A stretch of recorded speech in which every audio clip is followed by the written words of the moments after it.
episode ng ating Badong Aratiles Vlogs. Pag-uusapan natin ngayon, ito po, no? Senator Marcoleta, sasampahan na raw po ng kaso ni Boying Rimulya, no? Sasampahan na po ng kasong plunder. Grabe po talaga.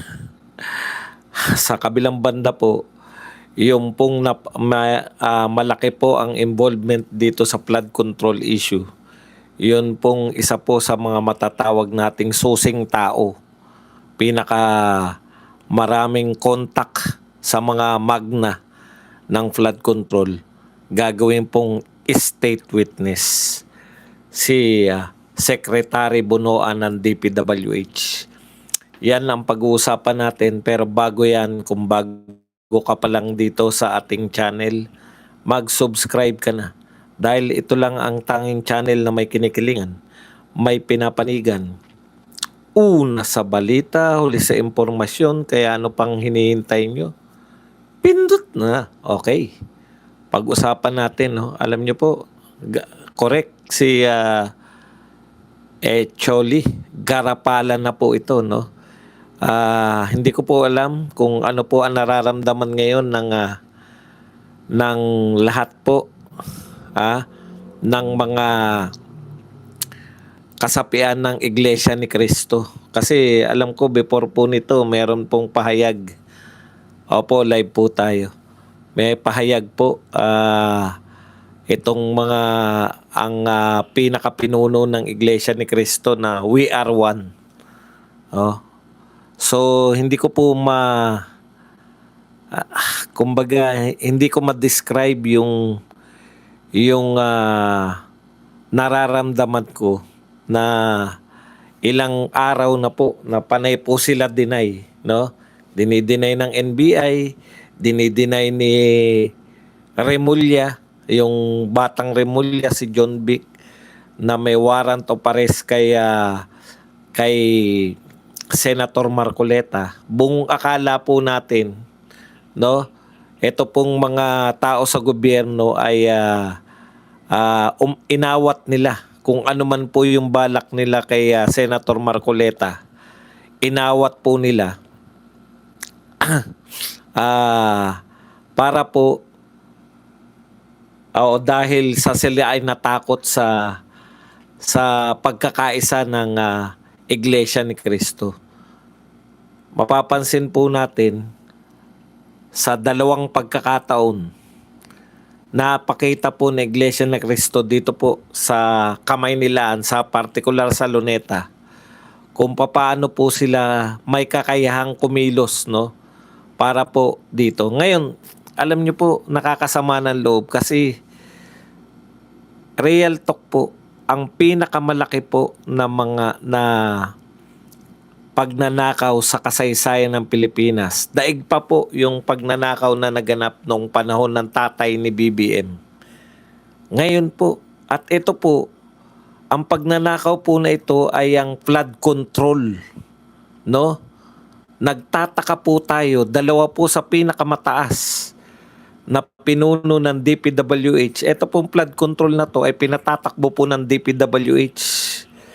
Dito po, sa ahensyang ito, no, ng pamahalaan, narito po yung sentro ng nakawan, no? Pati po yung hindi kasangkot sa DPWH, nakikisaw-saw po. May nakikiamot ng mga proyekto dahil alam po nila magkakamal sila ng malaking salapi pag sila po ay nagkaroon ng sponsorship o meron po silang ano yun na nga yung tinatawag dyan, yung sila po yung nag-sponsor ng proyekto. Lahat po ng magnanakaw dito po nakasentro sa flood control. Lahat po ng nagkamal, lahat po na nagkaroon ng mga mansyon, mga luxury cars, mga helicopter at jets, mali-maletang pera, dito po galing sa flood control na ito. Pero tignan nyo po, instead po na mapuruhan Ito pong mga pangunahing aktor sa flood control katulad po ng Secretary ng DPWH na si Bunoan, mga Undersecretary ng DPWH na si Bernardo na magsosoli, hindi ko alam kung nakapagsoli na o magsosoli ng 1 billion. Imaginein po ninyo, 1 billion po isosoli lang. Po proponent, hindi po sponsor. Yung mga proponent po ng mga projects. Dito po talaga, nagtataka tayo, no? Yun pong mga tiyani, maliliit na pera. Yan po ang naaakusahan, katulad po ni BP Sara. Inaakusahan po siya tungkol po sa confidential fund ni hindi po sinasabi. Yung nag-aakusa po sa kanya, ni wala pong akusasyon na ninakaw niya. Hindi po nila sinabi na ninakaw ni BP Sara yung confidential fund. Ang sinasabi po ng mga nag-aakusa sa kanya ay mali ang paggamit. Ikumpara niyo po rito, nagsosoli po ng 1 billion. Yung isa naman po, District Engineer ng Bulacan, nagsosoli po ng District Engineer ba si Alcantara? Basta siya po yung pinuno ng DPWH sa Bulacan. Nagsoli po ng 100 million, magsosoli pa ng 300 million. Tapos isa pa pong kontraktor ng Bulacan na wala na aminado po na ghost project yung pinagawa. Ghost project. Ha? Aminado ghost project. Yung 4 na binabanggit kong opisyal, lahat po sila state witness. Ano po katangian nila? Yung 3 aminado na meron silang parte. Umamin po sila na sila po ay may share dyan sa pagnanakaw sa flood control. Aminado po silang mga magnanakaw. Kaya nga po nagsusoli ng 1 billion. Yung isa po, 400 million ang isusoli. Yung isang kontraktor na umamin na may kontrata siya na ghost project. Tumanggap lang ng pera. State witness po sila. Aminadong mga magnanakaw. Ano po ang ibig sabihin yan? Kapit po kayo. Baka hindi nyo po alam ang ibig sabihin ng state witness. Dahil po sila ay state witness, mawawalan po sila ng kasalanan.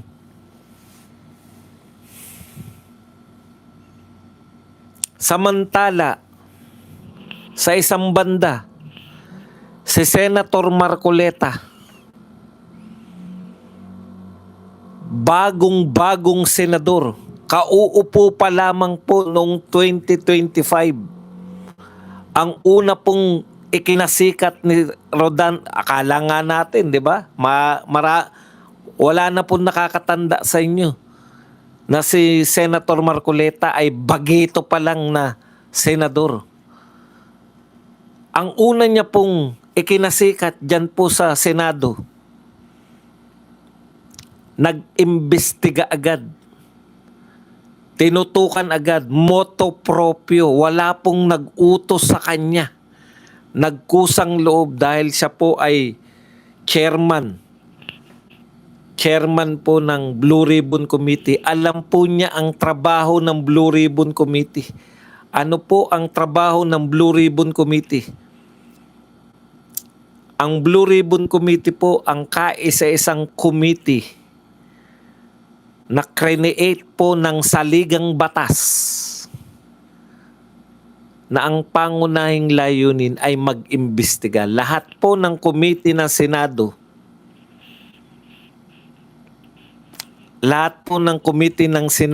ay ang pangunahing trabaho ay gumawa ng batas. Kaisa-isa po yung Blue Ribbon Committee na ginawa para mag-imbestiga ng mga katiwalian. Si Marcoleta po, buhat po ng una nating makilala sa Senado. Saan po natin siya una nakilala? Sa pag-iimbestiga sa pinakamalaking korupsyon na naganap sa Pilipinas. Mali po ba yung ginagawa ni Marcoleta? Ngayon, ang tanong po, yung binanggit ko pong apat, si Bunuan, DPWH Secretary,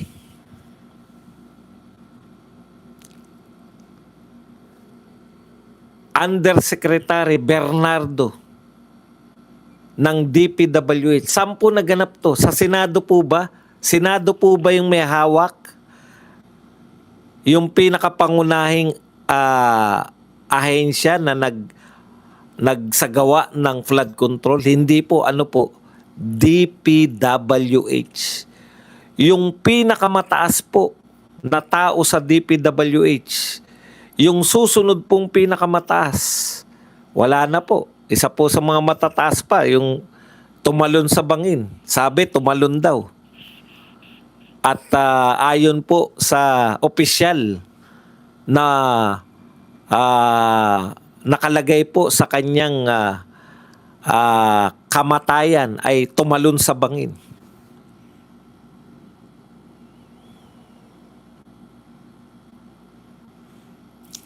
Yung pinuno po ng probinsya na mayroong pinakamalaking nakawan, pinakamaraming flood control ghost project sa Bulacan. Malaki rin po ang partisipasyon at kinita dito po sa pagnanakaw sa flood control. Sila po ang state witness.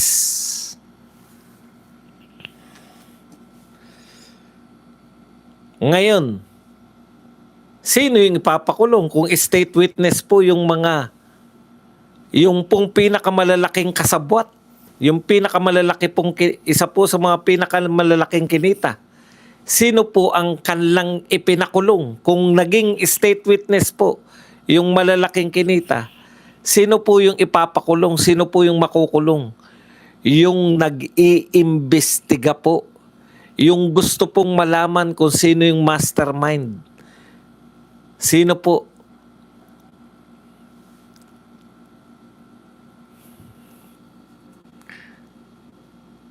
Sino po yung gustong malaman kung sino yung mastermind? Walang iba kundi si Marcoleta. Lahat po na naging Blue Ribbon Committee chairman, gusto pong pagtakpan. Kasama na po si Ping Lacson na halos ayaw na mag-imbestiga nung panahon niya. Ngayon naman po si Erwin Tulfo, wala rin pong nakatakda na imbestigasyon. Kung sino po yung gusto pong malaman, gusto pong ipaalam sa tao kung sino yung magnanakaw, siya pa po ang baliktad eh. Siya po yung nakakaalam, no? Siya po yung gustong malaman kung sino po yung pinakautak ng pagnanakaw. Siya pa po ang makukulong ngayon. Only in the Philippines. Kung sino po yung mga itinuturo, sino po yung mga itinuturo? Tatlo po ang laging nakapangalan na itinuturo po na utak ng flood control. Sino-sino po yan? Di ba? Martin Romualdez. Ito pong si Saldico at saka si BBM. Sa mga testigo po, kasama yung 18 Marines, sila po yung itinuturo, pati po si Chavit Singson, sila po yung mga tinuturo na pinakautak. Hindi po tayo nagsabi. Ayon po yan sa mga lumantad na mga testigo. Pero ang makukulong po, wala po sa kanilang ni isa ang makukulong. Hindi po sila makukulong. Kasi yung dalawa, wala pang kaso eh. Kung hindi ako nagkakamali, yung may kaso, yung wala dito. Ang tanging may kaso po ay si Senator, si Saldico, na si Saldi ko naman po ay kasalukuyan pong nagtatago sa ibang bansa. So wala pong makukulong dito po sa mga itinuturo ng mga lumantad na witness na utak ng korupsyon. Okay po yan kasi malalaking tao, mahirap pulihin, mahirap pong magagaling po sa taguan. Pero ang katakataka po, only in the Philippines, na kung sino po yung nag-iimbestiga sa pinakamalaking korupsyon, siya po ang makukulong ngayon.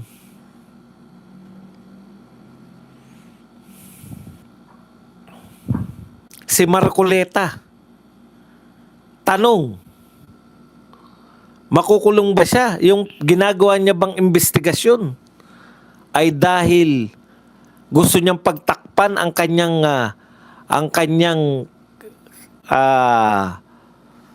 si Marcoleta ba kaya nag-iimbestiga para pagtakpan ng kanyang ugnayan dyan sa flood control? Hindi po. Wala po siyang kaugnayan sa flood control. Si Marcoleta po, wala pong nagtuturo kahit isa. Kahit isa po walang nagturo kay Marcoleta na siya po ay kasabwat sa flood control. Bakit siya makukulong? Kung nag-iimbestiga siya sa yun na nga po ang tanong natin. Kaya ang sabi po ni Marcoleta, siya po ay makukulong. At siya po ay sasama, hindi po siya magre-resist ng arrest. Dahil siya po ay isang abogado. Kinikilala niya po yung proseso ng batas. Yung due process. Pero napaka-ironic kung sino po ang nangunguna para tukuyin ang mga mastermind, siya po ang makukulong. Pero wala pong kinalaman sa flood control. Makukulong po siya dahil mayroon po siyang mga kaibigan. Hindi po siya naglostay ng pera ng taong bayan. Wala po siyang ginamit na pera ng taong bayan para sa kanyang sarili. Nagpayaman sa sarili. Hindi po. Siya po ay binigyan po ng kontribusyon ng kanyang mga kaibigan para po may magamit siya sa kampanya. Dahil naniniwala yung mga kaibigan niya na dapat siyang manalong senador. Tanong po, si Marcoleta po ba ang kauna-unahang taong tumanggap ng donasyon sa kampanya?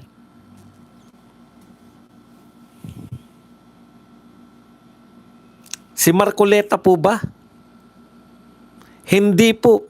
Lahat po ng tumatakbo, lahat po ng tumakbong senador, tumakbong mayor, tumakbo sa lahat ng posisyon, tumanggap po ng campaign contribution para mangampanya. Hindi nyo po kakayanin, lalo na po national level, na wala pong tutulong sa inyong tao. Ano po pagkakaiba ni Marcoleta sa ibang kandidato? Wala po. Pare-pareho po silang tumanggap ng tulong. Pare-pareho po silang tumanggap ng tulong para sa kampanya. Bakit po siya makukulong? Katulad po niyan, sa contractor ba siya? Katulad po niyan, si Chis Escudero daw ay tumanggap sa contractor pa. Ha?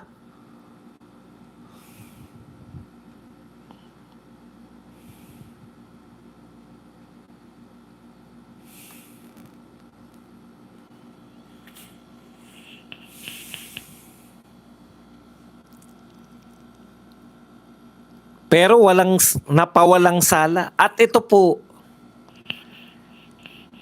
kung campaign contribution po, pera po sa contribution yung ibinibintang, sino po ang nararapat na ahensya para magsabi kung may ginawang katiwalian? Si Marcoleta, kung tungkol po sa kampanya, donasyon sa kampanya. Comelec. Comelec po. Ano po ang sabi ng Comelec? Walang nilalabag si Marcoleta. Yung campaign contribution po, wala pong nilabag si Marcoleta. Ayon po sa Comelec. Bakit po makukulong sa kasong plunder?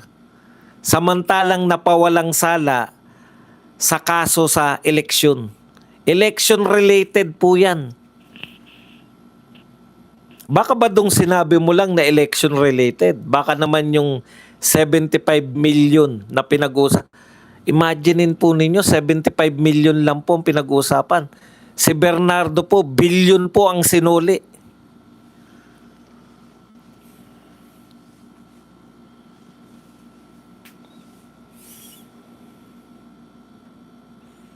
Badong. Baka naman hindi campaign contribution 'yan. Sige, tignan po natin yung katwiran. Bakit po sasampahan ng kaso? Siyempre, alangan namang hindi nila katwiranan 'yan.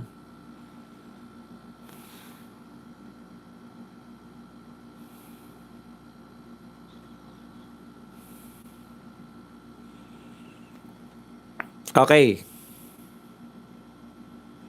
Bago tayong kay Bunuan, ito muna tayo. Kay Marcoleta muna. Ano raw po ang dahilan kung bakit po kakasuhan si Marcoleta? O sabi po ni ni Meow Meow, wala namang kinalaman si Marcoleta sa flood control. Siya pa ang kinasuhan. Kaya bagsak ang ekonomiya ng Pilipinas, pati gobyerno puro adik. Yan po ang sinabi ni ex-congressman Kiko Barsaga. Okay.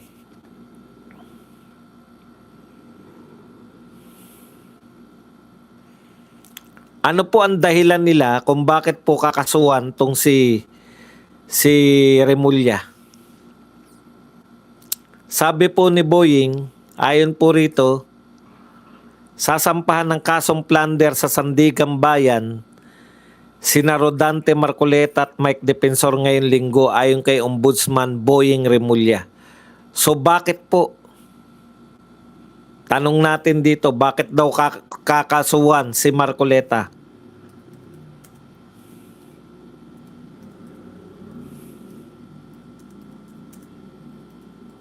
Alam nyo, mas madali palang tanungin yung mga AI ng Tagalog, utusan.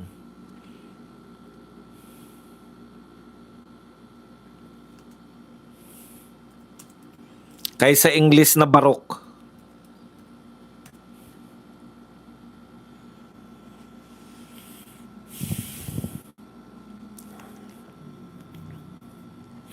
Okay, ito po yung mga detalye, no? Ang ikakaso po kay Marcoleta ng Ombudsman ay plunder at bribery ng Office of the Ombudsman. Si Senador Rodante Marcoleta dahil umano sa hindi dineklarang pagtanggap ng 75 million halaga ng campaign donations noong Enero 2025 nung siya ay kongresista pa. Tignan niyo po Malinaw po dito sa sinasabi na ito po ay may kaugnayan sa 75 million campaign donation. Campaign donation. Ano po ibig sabihin yan? Malinaw po. May nagbigay sa kanyang mga kaibigan na campaign donation. Campaign donation. So sino po ang susi dito? Tanungin po natin. Alam po natin, ito po unang lumabas para po si Marcoleta ay kakasuhan nila, balak nilang inireklamo po nila sa Comelec kasi balak nilang disqualify, di ba? Okay. Ayon po sa Comelec. So, ibig sabihin campaign donation. Hindi po siya naglustay, hindi po siya pinagbibintangan na naglustay ng pera ng taong bayan. Hindi po yan flood control na pera natin galing sa tax natin, galing po sa budget ng Pilipinas, tapos ninakaw po. Hindi po ganun.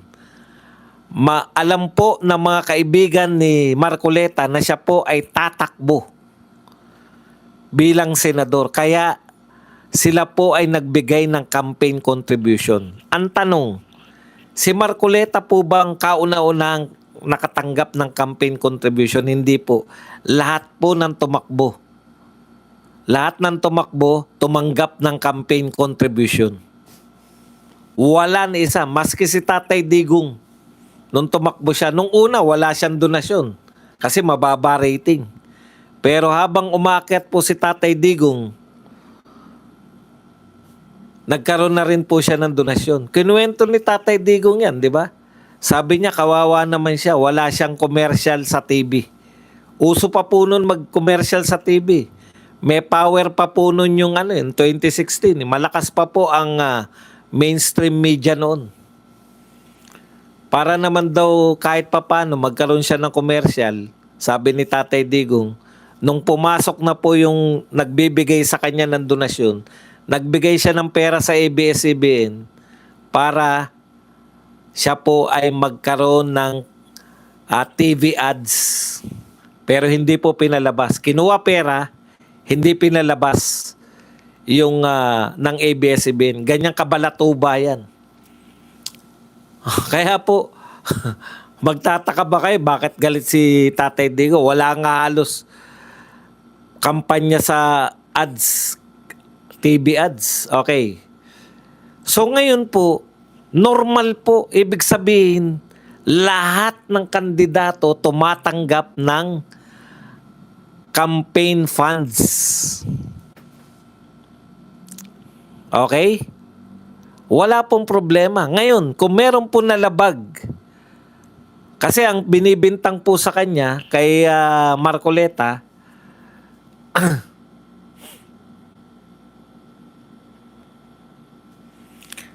ay hindi niya dineklara yung campaign contribution. Pinaliwanag po sa amin ni Senator Marcoleta yan. Binigay sa kanya yung pera ng kanyang mga kaibigan bilang kampanya sa pagtakbo niya sa Senado. Wala pa pong campaign period. So hindi mo po idedeklara yung campaign period. Hindi mo po idedeklara yun kasi wala pa namang campaign period. Yun po ay donasyon sa tao. Madalas, dahil po dyan nagkaisip ako. Kaya nga ang nun, pwede ka palang magdonasyon sa isang tao. Halimbawa ako, nanalo po ako sa loto, 500 million. Meron akong kaibigan na kaibigan. Gusto kong bigyan ng pera. 'Di ba? Binigyan ko ng 10 million tapos pinagbayad ko siya, ipagbabayad mo lang ng tax. Pwede po 'yun. Kaibigan ka eh. Batas po 'yun. Magbabayad ka ng donation tax, donor's tax, kung ano man ang tawag. Isa lang doon, donation tax or donor's tax. So magdo-donate ka ron sa kaibigan mo. So ganun lang po yun. Nagkataon lang natatakbo si Marcoleta. Kaya tinatawag natin siyang donation campaign. Campaign donation. Ngayon, inireklamo po siya, si Marcoleta, sa COMELEC. Yan din po, 75 million. Malinaw po sa utak ko yan dahil napapalo po natin si Marcoleta eh. Nagpasya po ang COMELEC. Ano sabi? Ano po sabi ng COMELEC?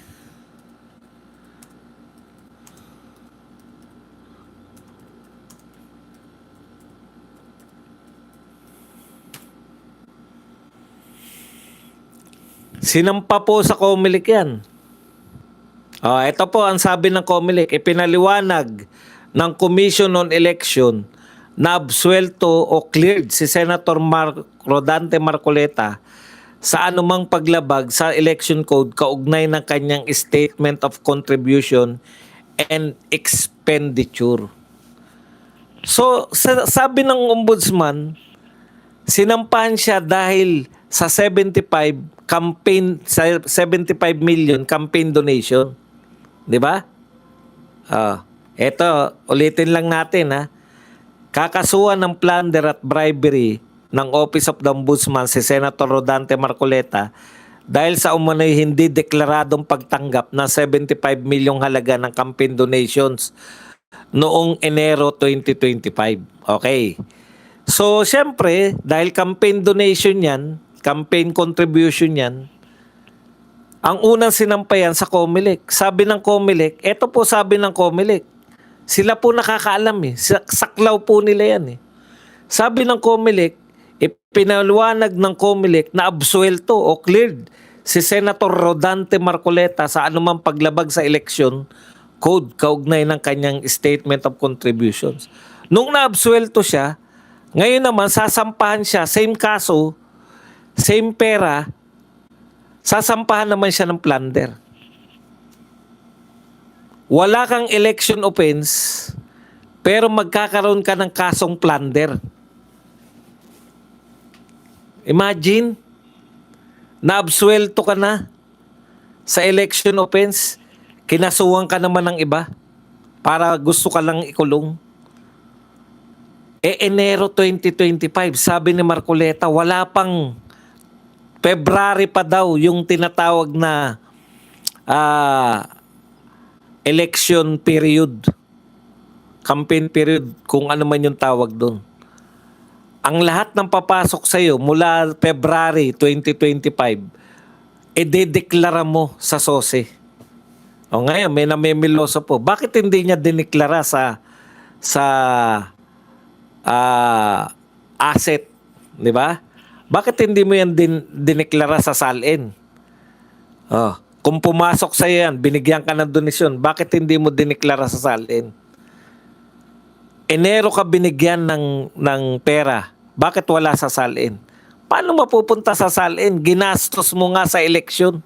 Sabi ni Marcoleta, sabi sa amin, paano ko mailalagay sa SALN yan? Ubus na nga dahil ginastos ko sa eleksyon. Ang eleksyon po, Mayo. Paano niya ilalagay yung... marami pong hindi nakakaunawa sa SALN. Ganyan po ang katwiran nila kay BP Sara eh. 'Di ba? Dahil walang alam yung mga tao, konti lang po, government employee lang po karaniwan nakakaalam ng SALN. Before tong mga kay BP Sara, ganyan din paliwanag nila eh. Bakit wala sa SALN yung transaction sa AMLAC? 'Di ba? Paano mapupunta sa SALN yung transaction? Ang nakalagay po, ako government employee ko dati, nakalagay lang po sa SALN, yung total na asset mo and liabilities mo noong December 31, year na kasalukuyan. Ipapasa mo yan sa susunod na taon. So lahat ng asset mo, yun lang po ilalagay. Hindi mo rin ilalagay yung transaction mo. Hindi mo ilalagay doon yung magkano yung pumasok sa yung pera at lumabas na pera. Hindi po ganun yun. Hindi po bank account yan. Ang SALN po hindi po bank account na eto pumasok sa akin na pera, eto naman ang lumabas. Wala pong ganun. Isa lang po. Kaya nga isang page lang yan eh. Pag marami kang asset, hingi ka ng panibagong page para sulatan mo ng asset. Pero isang page lang po yung SALN kasi mga total lang yan eh. Ako, ano lang nilalagay ko dyan? House and lot. 303,000. Yun yung pagkaka-acquire ko. Kailan mo nabili yan? Kailan ba? 1997. Ganun po.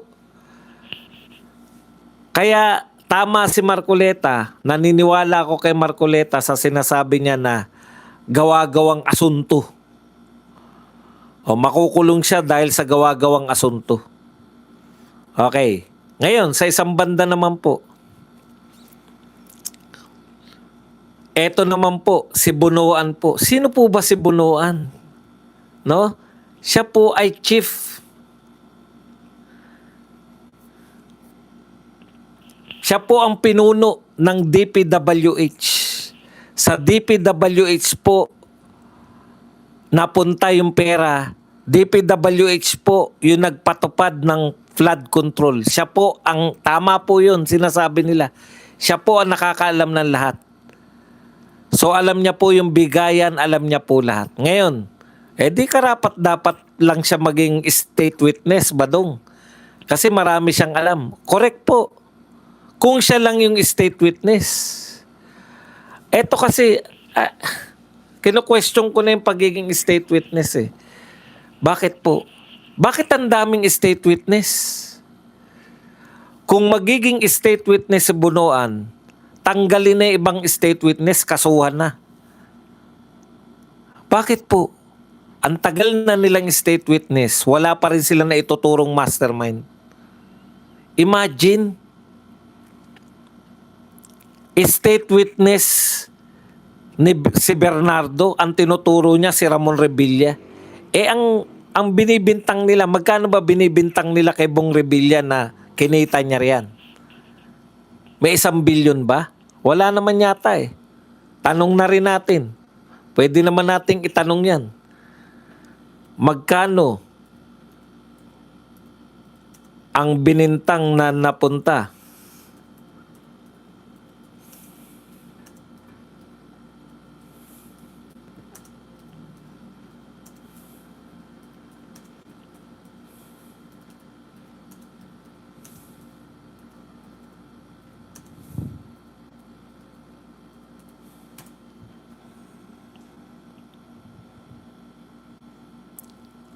Ito po, ang kickback daw po ni Ramon Revilla ay 300 million hanggang 375 million.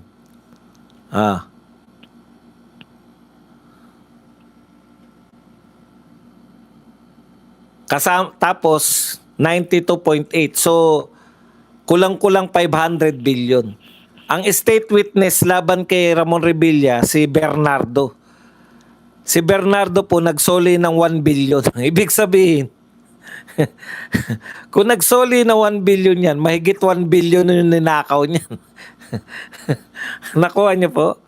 Paano mangyayari na state witness ka, tinuturo mo, state witness ka, mas malaki pa yung kinita mo dun sa tinuturo mo? Nakukuha nyo? Ito naman po. State witness. Si Alcantara. State witness siya laban kay Bryce Hernandez. Tauhan niya si Bryce Hernandez. Siya yung boss. Siya yung state witness. Si Bryce Hernandez hindi siya state witness. Ituturo niya yung tao niya. Kakamot ka na lang sa ulo eh. Okay. Ako, pabor ako kay Bunuan. Pero dapat, ang ituturo ni Bunuan, yung mas mataas sa kanya. Kasi katulad nung kay Alcantara, sino tinuturo niya? Si Bryce Hernandez? Mas mababa sa kanya, tauhan niya lang yan eh. Paano magiging witness yung boss mo? Siya ang witness laban sa'yo? Nakukuha niyo po yung logic ng pagkakaroon natin ng mga state witness. Okay. Okay lang po yung okay lang po yung maging state witness. Katulad po si Bunuan. Ako po ba ay aminado tayo lahat. Meron po siyang kasalanang plunder. Ito po ang katwiran muna bakit siya kukuning state witness. Ito po basahin po natin. Okay, kukunin ng Office of the Ombudsman si dating Department Public Works and Highways Secretary Manuel Bunuan dahil sa kanyang malalim na kaalaman sa buong institusyon ng DPWH o tinatawag nating institutional knowledge. Okay, gagamitin po yan para mapatunayan ng irregularidad laban sa mga matataas na opisyal na sangkot sa 573 billion flood control scandal. Yan. Ito po ang mga pangunahing dahilan o detalye kung bakit siya kukunin. Una, pagpapatibay ng mga kaso laban sa mas malalaking personalidad. Ayan, maganda, di ba? Ayon kay Ombudsman, napakahalaga ng impormasyon at testimonya ni Bunuan upang idiin at habulin ang iba pang utak o sangkot sa maanumalyang flood control projects, partikular ang mga politiko gaya ng mga mambabatas, congressman, at iba pang cabinet officials. Layo ng prosecution na gamitin ang kanyang naging posisyon bilang dating kalihim upang masuyod ang buong sistema ng korupsyon.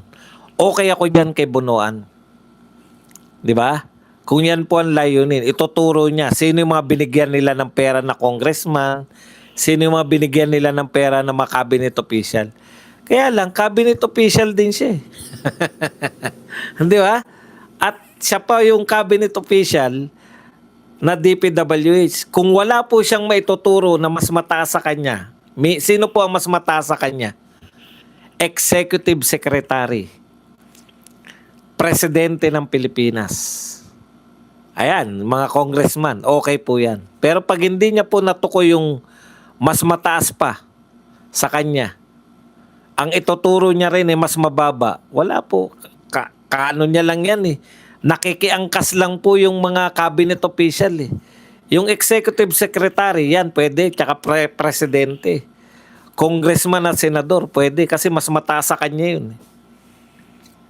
O di si Bunuan na lang, bakit pa kailangan ng iba pang witness? Para naman may makasuhan naman kayo. Lahat po ng kinakasuhan nyo, ginagawa nyo yung state witness eh. Pag na-state witness ka po, mawawalan ka po ng kaso o mababawasan yung kaso mo. Halimbawa, habang buhay na pagkabilanggo. O, babawasan nila. Depende po. Pwedeng mawalan ka ng kaso. Ganun po yung state witness. Pero po, ang state witness dapat nalulutas niya yung problema. Nalulutas niya yung kaso. Mga kapatid, bago natin ituloy ito, 993 po tayo kahit na may medianoche na. 1,000 na po tayo. 324 lang po ang nagla-likes. Mag-likes po kayo. Huwag po kayong mahiya. Okay. So okay po yun. Basta maituturo niya talaga. Ano mas mataas kay Bunuan? Congressman, senador, presidente. Yun po. So pag naituro niya po yung mga magnanakaw na congressman, senador at yung mas mataas pa sa kanya, wag na natin sabihin presidente, okay po yan. State witness. Tanggalin na natin ibang state witness. Gawin na po natin silang mga kasuhan na po natin sila.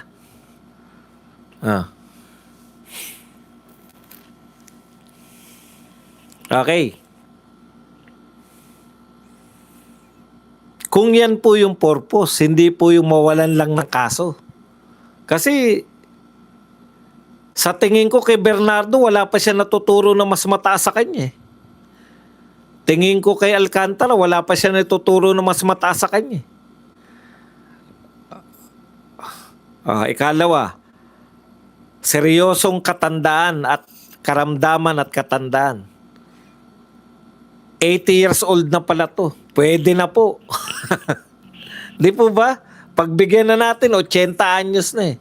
Pero dapat maituro niya talaga yung mga utak ng nakawan na to. Okay. Kasunduan sa pagbaba ng kaso, discharge mula sa plunder. Kasalukuyang naharap si Bunuan sa kasong plunder at graft sa Sandigan Bayan kasama si Senator Jinggoy. Mayroon ng formal at signed agreement si Bunuan at Ombudsman upang maging ganap na state witness, maghain ng mga prosecution ng motion sa Sandigan Bayan para formal siya matanggal, ma-discharge bilang akusado o respondent sa nasabing kaso.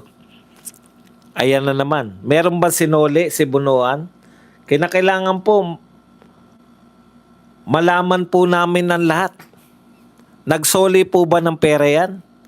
Ano nga po pala yung nangyayari dun sa mga sinusoli nila Bernardo, nila Alcantara, tsaka yung si Mami? Yung taga Bulacan na contractor. Ano nga po pala nangyayari dun sa mga sinusoli nila?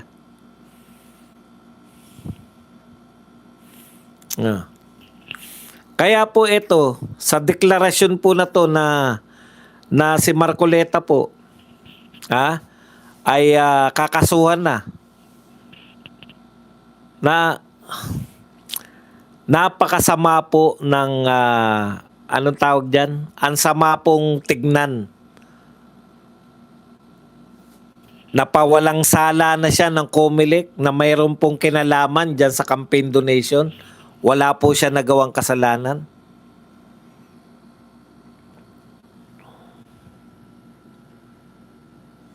At ikalawa, no?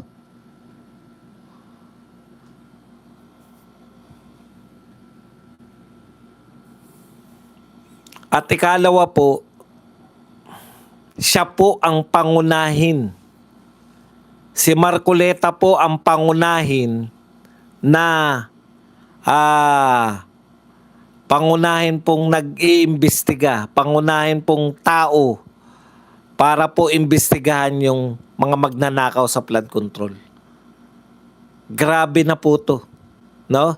Ako po, real talk, yung dalawa pong panawagan po ng Iglesia ni Cristo. Nakisama po tayo diyan sa dalawang pagkakataon na yan. At pag nanawagan po yung mga Iglesia ni Cristo, sasama pa rin tayo diyan. Mahirap lang tayong manawagan kasi pag tayo nanawagan, wala sasama Iglesia ni Cristo. Kinakailangan po, di ba?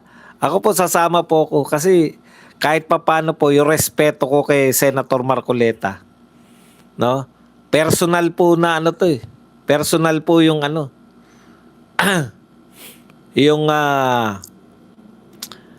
yung talagang na-touch po tayo personally ni Senator Marcoleta dahil sa dalawang pagkakataon na nakaharap ko tong mama na to. Talagang naniwala po siya sa atin. At ako rin po, in return, naniniwala rin po sa kanya. Maraming salamat po kay Shin Hari na nagbigay po ng $5. Good evening po, Sir Badong. Pang-copy po, can't wait till 2028. Wag lang dayain ni George Garcia. Yan lang po ang ating topic. Pwede na kayong magtanong, magbigay ng reaksyon at higit sa lahat, pwede po kayong magpakape. Yan.